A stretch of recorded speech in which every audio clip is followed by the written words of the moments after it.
Yeah, we back. Yeah, we back. Now today's gonna be a quick video. You know, we got to come back and make some corrections to the historical narrative. Now, so much misinformation going on in the atmosphere. It's crazy. But anyways, this video came across my attention. This individual, I don't know his name, but clearly he's part of an ideological and political faction. And he was speaking on the Haitian Revolution. And, you know, I'm just going to come in and react to his commentary. And let's get it. Y'all heard of the Negro Act of 1740? This was enforced to restrict the movement of enslaved black folks, to restrict the assembly of enslaved black folks, and the education of enslaved black folks, to prevent future slave revolts. So what does that mean? A slave revolt happened before 1740.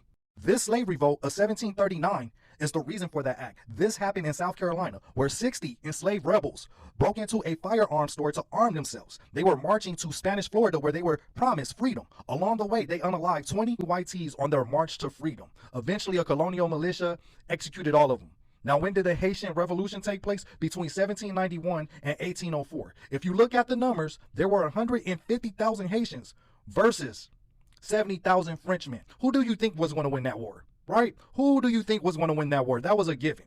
Now, it's so many. Wow, it's just so much information I got to debunk and correct.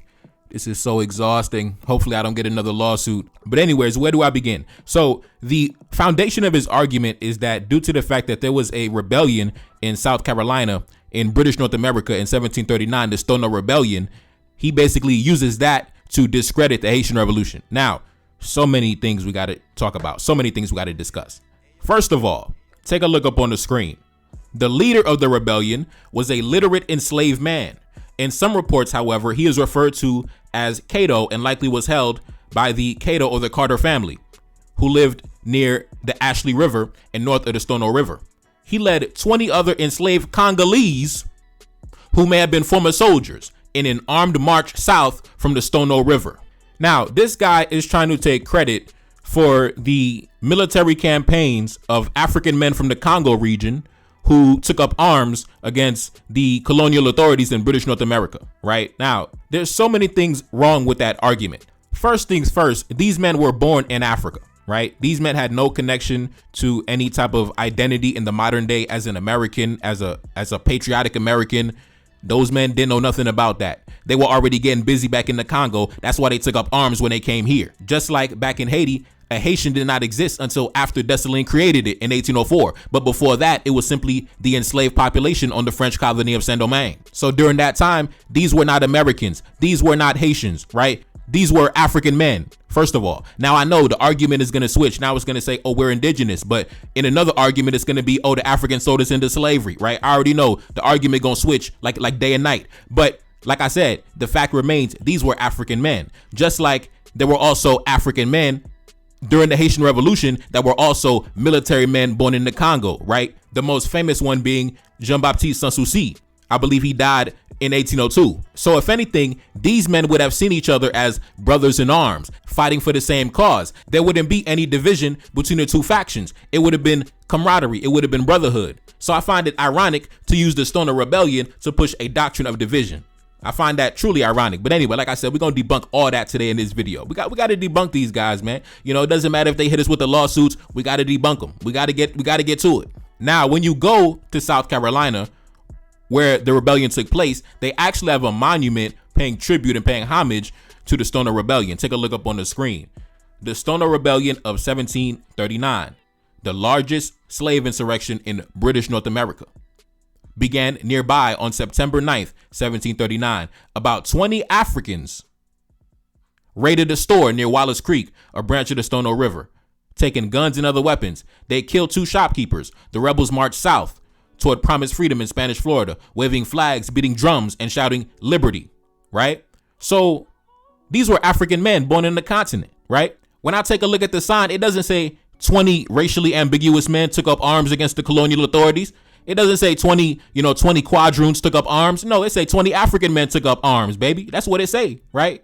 That's what it say. Now, listen, I don't got no beef with my racially ambiguous brothers. I don't got no beef, right? Some of y'all are solid, and I got love for y'all. But, you know, some of y'all, just like Toussaint had to march on Andre Rigaud, and just like Christophe had to march on Alexander Pitch, you know, sometimes it is what it is. Now, let's continue. right? And the Haitians still fled. How you flee after winning a war to Louisiana, where black people of Louisiana took them in and allowed them to assimilate into their culture and community.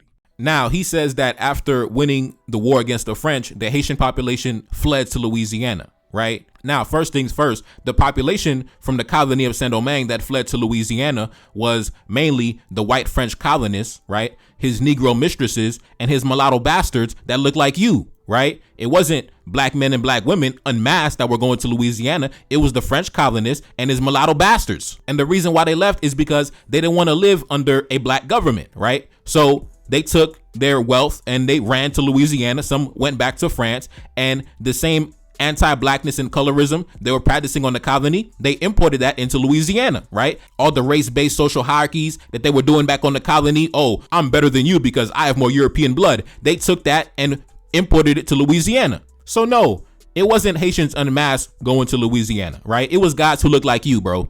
Now, I want to go back to the colony of South Carolina because he talked about the Stono Rebellion, right? I want to talk about the population during that time. It's very ironic that he used South Carolina, one of the most active slave ports in the American colonies, with many of the imported slaves coming from the Caribbean and directly from the continent. That's why the leader of the Stono Rebellion was an African-born military man who led the rebellion, right? So it's just very ironic, but I'm going to debunk it, 100% back and front to where you can't even defend yourself. But anyway, take a look up on the screen.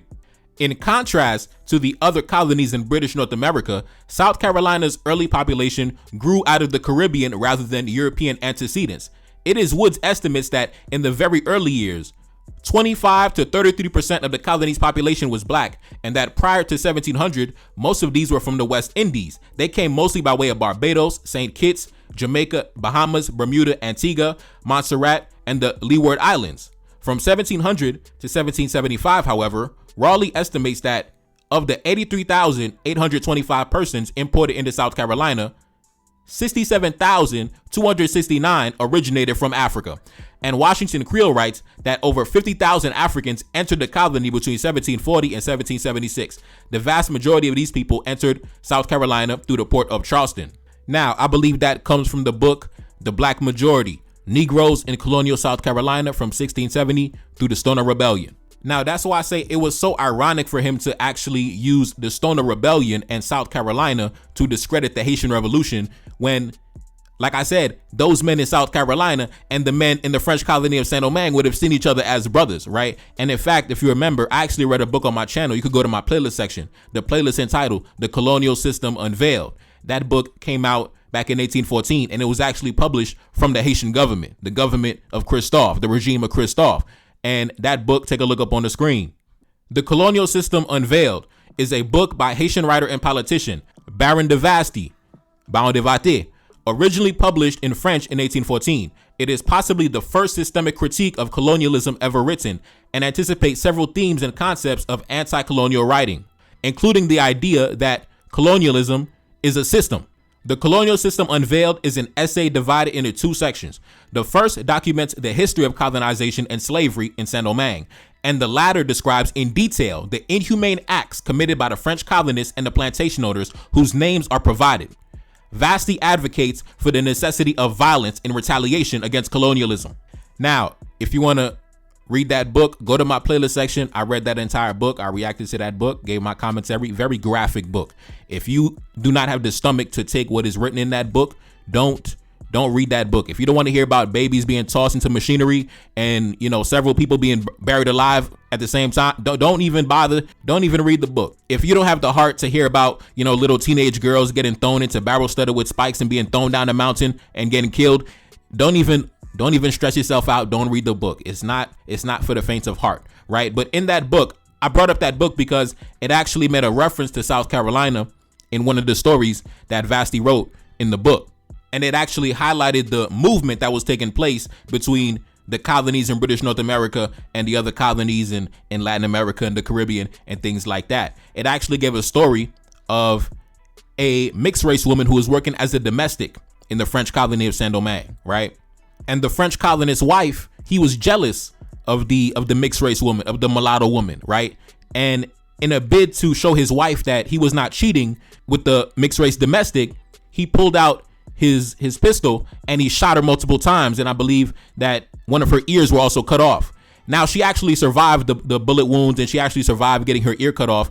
And afterwards, she was shipped off to South Carolina. And I bring up that story from the book to highlight the movement that was taking place, especially in that port of Charleston, That was a very active port between the United States and Saint-Domingue and what later became known as Haiti afterwards.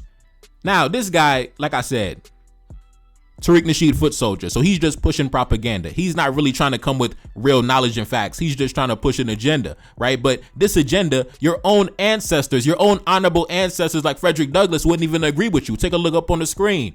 Frederick Douglass profoundly respected and advocated for Haiti, calling the Haitian people the Black Sons of Haiti, and crediting their successful revolt for inspiring the freedom of the African race worldwide. Frederick Douglass served as the United States Minister Resident and the Consul General to Haiti from 1889 to 1891, demonstrating his deep connection to the nation, right? Take a look up on the screen. On January 2nd, 1893, Frederick Douglass delivered an address at the dedication of the Haitian Pavilion of the World's Columbian Exposition located in Jackson Park in Chicago. Frederick Douglass, a prominent writer, abolitionist, and publisher of the North Star, spent the years 1889 to 1891 in Haiti, serving the Benjamin Harrison administration as United States Minister and General Consul. And Frederick Douglass is quoted as saying, "We should not forget that the freedom you and I enjoy today is largely due to the brave stand taken by the black sons and the daughters of Haiti 90 years ago. Striking for their freedom, they struck for the freedom of every black man and woman in the world." So, like I said, man, your own forefathers that came before you wouldn't even agree with you. So, like I said, this is some new agenda, right? This is some new propaganda. But anyway, let's continue. But the French still make the Haitians pay them billions of dollars back. All right, we back now. I'm going to debunk this quick and easy and we gone. Now, in 1802, the French government sent the largest expedition in history, right? It failed miserably. In 1814, they came back again. Now, at this time, the nation was divided into two regimes. In the north, controlled by Christophe, right, the Kingdom of Haiti. In the south, controlled by General Alexander Pétion, the Republic of Haiti. 1814 was the first time the idea of paying an indemnity or reparations was on the table. And it actually was not the French that put it on the table. It was actually General Alexander Pétion during negotiations when the French government officials came to have a meeting with him. He was the one that actually floated the offer on the table back in 1814, right? Now, those same French officials went to the north to meet up with Christophe, and one of them got arrested and he was killed. Now, if you ask me, why would General Alexander Pétion float the idea of paying an indemnity to the French government? Well, my knee-jerk reaction is because he was a mulatto bastard like you, right? That's what I think. Some people might think differently, but that's what I think. Now, in 1816, the French government once again tried to open negotiations with Christophe in the north. Needless to say, it didn't go anywhere. And after 1816, the French government pretty much left Christophe alone for the rest of his life. Christophe would go on to die in 1820, and then the entire nation would be reunited once again, the North and the South, under the leadership of President Jean-Pierre Boyer, a man of mixed race just like you. Now, Jean-Pierre Boyer, in 1825, by this time, he had control over the entire island, including the Spanish part, including the eastern half, which means that he had control over all the ports in the entire country. Right. And not only that, but he also had access to the monumental citadel, right? The military fortification in the north. At that time, the largest military fortification in all of the Western Hemisphere, equipped with hundreds of cannons. So he could have easily defended himself. But just like his predecessor, General Alexander Pétion, he decided to capitulate to the French government and pay an indemnity. And I think the reason why he did that was because he was a mulatto bastard like you. So to be honest, you trying to say, oh, the Haitians fled to Louisiana. No, it was mulatto bastards like you, right? Oh, the Haitians paid reparations to, no, it was mulatto bastards like you, right? So when you talk about history, you got to tell it in its totality, right? It was the sons of the colonists with that same adversarial mentality, that same hostile energy that you carry in this video. So at the end of the day, bro, you know, this whole entire video was a complete fail. I can't believe you had so many people in your comment section talking about, oh man, facts, spitting facts. It really goes to show, you know, the lack of education and the lack of historical awareness that a lot of us walk around with on a daily basis. And it's crazy how you try to take credit for a slave revolt that was launched and led by African men who were born on the continent, African-born military men. You try to take that slave rebellion, the Stono Rebellion, and pit it against the Haitian Revolution, not knowing that the same men who launched the slave rebellion were also active in the Haitian Revolution. Man, you are a top-rank idiot, top-rank buffoon. This man tried to go to South Carolina. South Carolina, one of the colonies in British North America with the highest population of foreign imported Africans from the Caribbean and the continent. My God, what a dumbass. And then he tried to say, well, the Haitian Revolution, it was because you guys had the numbers. Do you know that in South Carolina, they also had the numbers? That's why after the Haitian Revolution, the planters in South Carolina, they were having anxiety attacks because they were so heavily outnumbered by those on the plantation, right? The black population was so large in South Carolina. They also had the numbers in South Carolina, you dumbass. My God. Anyways, I'm gone, man. I'm gone. Anyways, you already know I just dropped the most recent music video, the latest track, the first single off the next album, 21 Cannons. Check it out. Sign up for the Patreon, NTD1814. Link in the description. And I'm gone. Peace. Yeah, walk in the room and I stop all that talking. Stay on alert and I'm moving with caution. Feeling like baby, I'm up in New Orleans. Feeling like Stono, feeling like Wheezy. Look at my nigga, my wrist is Fiji. Trying to get cash, I don't wanna be famous. Look at my nigga, my wrist contagious. Ain't no stopping when I get started. Ain't no stopping, gotta go harder. Drop that top, whip go brainless. Chasing that check, I ain't trying to be famous. Whipping that Benz, feeling like spaceships. Everything official, ain't no fake shit. Doors unlocked, community gated. Look at this ice, bet they gon' hate it. Look at my life, enemy fake. Then it's on sight, gun in your faces. Look at that love, turn to hatred. Kill my ops like a Haitian. Ain't no love, ain't no honor, ain't no trust, ain't no conscience. I ain't perfect, but I'm honest. Enemy lurking, enemy watching, enemy stalking, taking photos 24/7. Straight surveillance, hit new spot, change location. Shorty got wet off my cadence. Just seen ice, but I got papers. Ladies love me, and I got flavors. Ain't no love in these streets. Nigga, yo jaloux, yo méchant. Got them chains off my feet. By the sword and by the gun. They throw flowers at my feet and they say that I'm the one. And they say that I'm the target. When they see me, they pay homage. Shorty talking about divesting. She with Malibu most wanted. When I go and get that check, I put it up and make it stack. Breaking that bank, whipping that Benz. Or when I pull off, it go fast. Need a Fortune 5 accountant just to count up all this cash. Got these samples trying to sue me just to make me walk it back. Yeah, walk in the room and I stop all that talking. Stay on alert and I'm moving with caution. Feeling like baby, I'm up in New Orleans. Feeling like Stono, feeling like Wheezy. Look at my nigga, my wrist is Fiji. Trying to get cash, I don't wanna be famous. Look at my nigga, my wrist contagious. Ain't no stopping when I get started. Ain't no stopping, gotta go harder. Drop that top, whip go brainless. Chasing that check, I ain't trying to be famous. Whipping that Benz, feeling like spaceships. Everything official, ain't no fake shit. Doors unlocked, community gated. Look at this ice, bet they gon' hate it. Look at my life, enemy vanquish. Shit is on sight, gun in your faces. Look at that love, turn to hatred. Kill my ops like a Haitian. Ain't no love, ain't no honor, ain't no trust, ain't no conscience. I ain't perfect, but I'm honest. Enemy lurking, enemy watching, enemy stalking, taking photos 24/7. Straight surveillance, hit a new spot, change location. Shorty got wet off my cadence. Just seen ice, but I got papers. Ladies love me, and I got flavors. Ain't no love in these streets. Nigga, yo jaloux, yo méchant.